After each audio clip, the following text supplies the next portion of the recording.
This leads us to something that I heard a lot of even other lecturers speak about in this death life thing that we're experiencing, which is karma. How does karma come into this whole scenario? Okay. Two kind of karmas. The karma that most people are aware of, I'll just pass it. Most people are aware of. The karma that most people are aware of is a much more personal concept or an individual concept that's blown out of proportion. Okay. Obviously, it can't be no universal thing because the white boy bear witness, because if there was anything such as karma, he should have been off the planet. Right.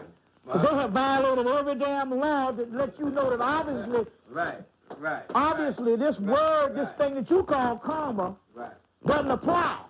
Because he said, look, I have done everything on this planet in which you can say the word karma, which is nothing but the East Indian word for sin. You see what I'm saying? I've done everything that violated every law known to man that I should have been off this motherfucker. If it was based on you reap what you sow. Well, the karma must love him because they sure got a long time coming when it comes to him. But this is the problem.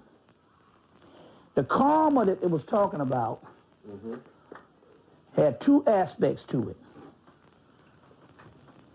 It was an individual thing that you create in your own self based on your heart.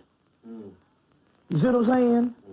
And it has an interaction with your soul and its relationship to the world around it and how you create your own reality based on what you do, a series of things that you do that lines up with your soul and where your soul is. You understand where I'm coming from?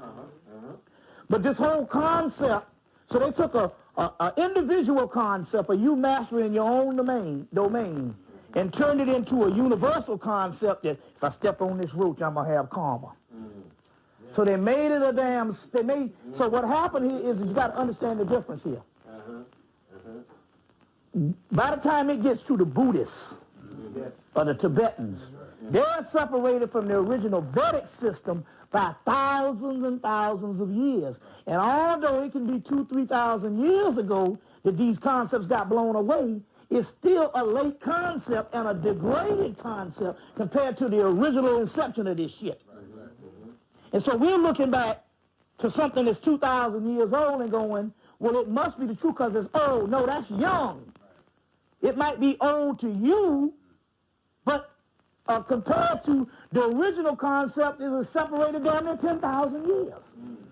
So that means it's a degraded form that got out of hand and stuff. So by the time the Buddhists come, they're separated from the original concept down to 10,000 years.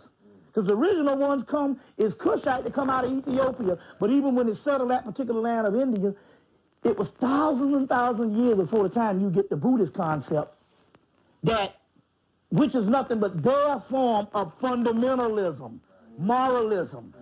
So they took this individual concept of something highly metaphysical, that the cause and effect of your own self, and put it on this shit as a universal thing of karma like sin. And the shit is fake. It doesn't exist. Thank you. You see what I'm saying? And it only exists on the individual level. You make that. But on the other hand, if you are aware of it and simply understand that you have the choice to say there ain't no karma, and by you being the God of that, guess what? The cause and effect don't apply.